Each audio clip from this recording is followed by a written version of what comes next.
কাঁধে পপকর্নের ভার, চোখে আকাশ ছোঁয়া স্বপ্ন। রংপুরের ৯ বছরের আলামিনের জীবনযুদ্ধের গল্প যা বদলে দিল একটি সংবাদ। রংপুর শহরের ব্যস্ত রাস্তা, গোধূলি ফুরিয়ে সন্ধ্যা নামলেই ভিড়ের মাঝে দেখা মেলে ছোট্ট এক মানবের। গলায় ঝোলানো লোহার রিং, আর তাতে সারি সারি সাজানো রঙিন পপকর্নের প্যাকেট। শান্ত শরীরের ক্লান্তির ছাপ থাকলেও ৯ বছরের শিশুটির মুখে লেগে থাকে এক চিলতে অমলিন হাসি। তার নাম আলামিন। আলামিন ৪র্থ শ্রেণীর ছাত্র, কিন্তু তার জীবনটা সমবয়সীদের মতো সহজ নয়। ৩ বছর আগে বাবা পাড়ি জমিয়েছেন না ফেরার দেশে, মা বেছে নিয়েছেন নতুন সংসার।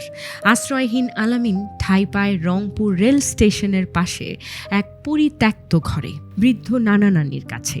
একসময় নানা হাড় ভাঙা খাটুনি খাটতেন, কিন্তু এখন বার্ধক্য আর অসুস্থতা তাকে শয্যাশায়ী করেছে।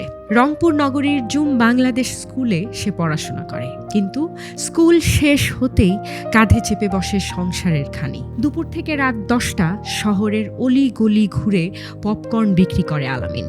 দৈনিক আয় তার ৩০০ থেকে ৪০০ টাকা, আর যা দিয়েই চলে তাদের ৩ জনের সংসার। আর যখন পুরো শহর ঘুমানোর প্রস্তুতি নেয়, তখন আলামিন পড়তে বসে। ক্লান্ত দুচোখে ল্যাম্প পোস্টের আলোর মতো স্বপ্ন নিয়ে চলে তার পড়াশোনা। আলামিনের এই হার না মানার সংগ্রামের গল্প গত ১১ই এপ্রিল ঠাঁই পায় জনপ্রিয় সংবাদ মাধ্যম দ্য ডেইলি স্টারে, এবং আমি ব্যক্তিগতভাবে এই ডেইলি স্টারকে অসংখ্য ধন্যবাদ জানাচ্ছি এই বাচ্চাটার সত্যতা সবার সামনে তুলে ধরার জন্য। প্রতিবেদনটি প্রকাশিত হওয়ার পর তার নাড়া দেয় হাজারো মানুষের হৃদয়, যেমনটা আমাকে নাড়া দিয়েছে। সেই খবরটি নজরে আসে মুন্নো ইন্টারন্যাশনাল স্কুল অ্যান্ড কলেজের অধ্যক্ষ লেফটেন্যান্ট কর্নেল অবসরপ্রাপ্ত জহিরুল ইসলামের।